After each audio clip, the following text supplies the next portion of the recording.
Perseus's bad luck started before he was even born. First, you gotta understand that back in the day, Greece wasn't one country.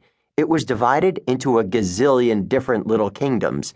Nobody went around saying, "Hi, I'm Greek." People would ask you which city-state you were from: Athens, Thebes, Sparta, Zeusville, or whatever. The Greek mainland was a huge piece of real estate.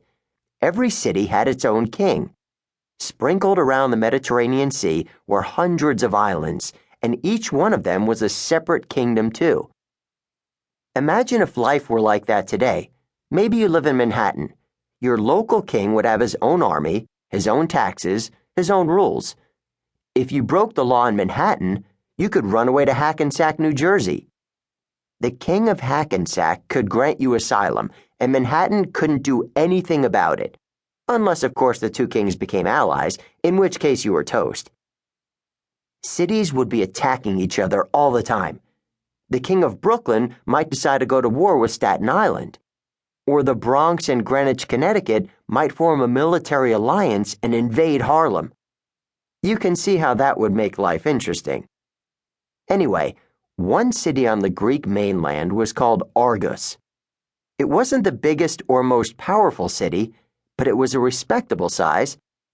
Folks who lived there called themselves the Argives, probably because Argosites would have made them sound like some kind of bacteria.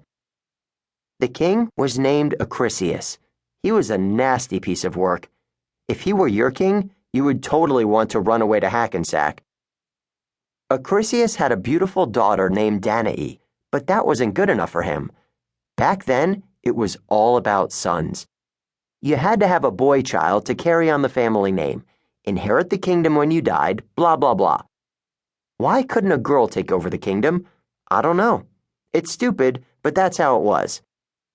Acrisius kept yelling at his wife, "Have sons! I want sons!" But that didn't help. When his wife died, probably from stress, the king started getting really nervous. If he died without male offspring, his younger brother Proteus would take over the kingdom, and the two of them hated each other. In desperation, Acrisius took a trip to the Oracle of Delphi to get his fortune read.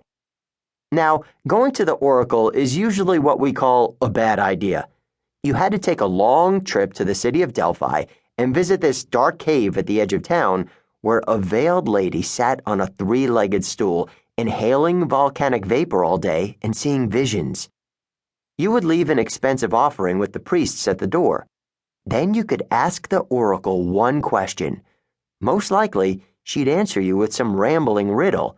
Then you'd leave confused, terrified, and poorer. But like I said, Acrisius was desperate.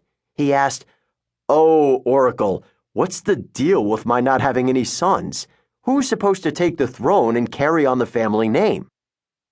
This time, the Oracle did not speak in riddles. "That's easy," she said in a raspy voice. "You will never have sons. One day, your daughter Danae will have a son. That boy will kill you and become the next king of Argos. Thank you for your offering. Have a nice day." Stunned and angry, Acrisius returned home. When he got to the palace, his daughter came to see him. "Father, what's wrong? What did the oracle say?" He stared at Danae, his beautiful girl with her long dark hair and lovely brown eyes. Many men had asked to marry her. Now all Acrisius could think about was the prophecy. He could never allow Danae to marry. She could never have a son. She wasn't his daughter anymore. She was his death sentence. "The oracle said that you are the problem," he snarled. "You will betray me. You will see me murdered." "What?" Danae recoiled in shock. "Never, father." "Guards!" Acrisius yelled. "Take this vile creature away."